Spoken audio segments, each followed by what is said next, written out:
I'm Toppy and welcome back to another brand new Fortnite video. Earlier on today, the week 6 season 9 challenges did release the Fortnite Battle Pass, and in this video I'm going to tell you the quickest and easiest ways to complete all the challenges. If you haven't seen one of these videos before, what I do is I start off with the hardest challenges first, giving you a full guide on how to complete those ones. Then after that I move on to the easier challenges, just to give you a few tips on how to do those a little bit quicker and a little bit easier. All of this week's challenges are super simple, but there's one challenge which might be a little bit more confusing to you than the others. That is free challenge number 3. And this week that is the hotspot challenges. It's a 3-stage challenge. For the first stage it says search 3 chests in a hotspot. So a hotspot on the map is those golden locations. These spawn all over the map between 1 and 3 every game. But if you go into Team Rumble, which is where I definitely recommend to do this challenge in, you will always have 4 spawning in. So if you go into the Team Rumble mode, it'll be a lot easier than in solos because all the players won't be going for that same one spot on the map. There will be a lot more spread out and you'll have a lot more opportunity to complete these challenges. So like I said, for the first stage all you need to do is search 3 chests. When you go to a hotspot you should be able to do this in one game. For the second part you need to search 3 ammo boxes. Again, you can do this in one game, but remember it won't carry over in that first game, so you can't do the chests and the ammo boxes all in one game. You have to die and restart a new game for this second part of the challenge to go. And for stage 3, all you need to do is get an elimination in a hotspot, so all 3 parts of this challenge should be pretty simple to complete. The final one you might struggle with if it is really quiet, but generally because these challenges are going on, it won't be as quiet. And if you do go into a solo mode where there is only one spot, you will have loads of people going there guaranteed, so you should be able to get a weapon and get those kills pretty quickly. But after that, all the other challenges from this week are pretty simple to complete, so starting off with free challenge number 1. Free challenge number 1 is again a landing challenge. It seems like I get in these every single week of the challenges this season. It's a 5-stage challenge like normal. For the first stage, you need to land at Lucky Landing. Second stage, a Loot Lake. Third stage, Shifty Shafts. Fourth stage, Frosty Flights, and finally 5th stage at Haunted Hills. So as always, do these in order, do them when you first drop into the game. In the last video I did say that it didn't work if you did use a launch pad, but I was actually wrong. I tried it out in game. If you do use a launch pad or a rift and you go and land there again, it will count towards that challenge in the same game, so you can actually do this a bit quicker than 5 separate games.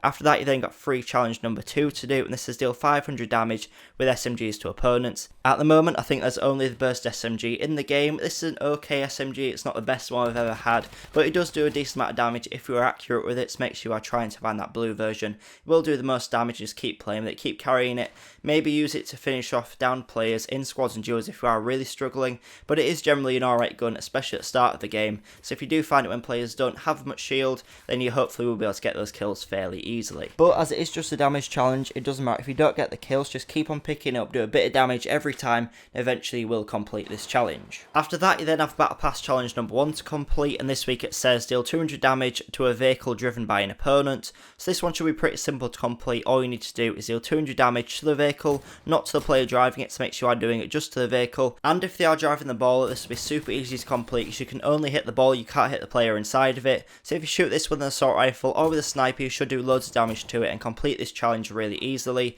And because the ballers are so common around the map, because you can find them at most of the spots on top of the hills now, there will be loads of them around, you can shoot them when players are in them, and you will complete this challenge really easily. Next, Battle Pass challenge number 2 says use a storm flip in 3 different matches. So if you haven't seen it, it's on screen now. The storm flip is the purple little Molotov looking grenade thing that you throw, and it will then either throw out a storm if you are within the storm area, or if you are actually inside of the storm and you throw it out, it'll give you a safe area to fight in to keep you alive. So all you have to do is find these in 3 different matches and throw them out.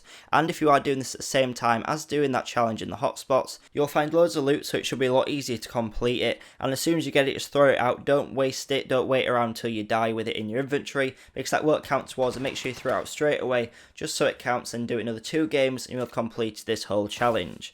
And once you've completed that one, you can then move on to Battle Pass challenge number 3, and this says use 2 different vehicles in a single match. So to complete this one, all you have to do is get in them, you don't have to travel a certain distance. So again, you should probably play in Team Rumble, just because you have those respawns, you've got more than one life to do it. Go to the top of those mountains where you can't normally find a baller, and then just spend the rest of the game looking for a car. You can usually find either a car or a quad bike somewhere around the map fairly easily. Just jump in that and we'll complete this challenge. And once you've done that, you can then move on to Battle Pass challenge number 4, quote which says, "Get 3 kills in either the block or fatal fields." The best place I'd say to do it is in fatal fields, just this is a consistent place to play. You always know what the layout is, you always know where to go for loot. In the block it's always changing with player made maps, so over there it's a little bit more unpredictable, players might not go there quite as much, and it's also kind of out of the way on the map. So definitely I recommend playing in fatal fields. You might be able to do this in 1 or 2 games, just because players tend to land there quite a lot, because it is one of the oldest places on the map. So people do tend to like playing there just because they know the layout of it, they know exactly what they're doing there and where to get loot. But once you've done that, you will have completed all the week 6 season 9 challenges in the Fortnite Battle Pass. If this video has been helpful, then please make sure to leave it a like. If you're new here, make sure you subscribe to these videos every single week. If you need help with any of the challenges from the last 2 weeks, make sure you check out the playlist which is linked on screen now, because in there you have my full guides just like this one for those 2 weeks, and obviously we'll continue to finish off this season as it goes on. But thanks for watching, and I'll see you in the next video.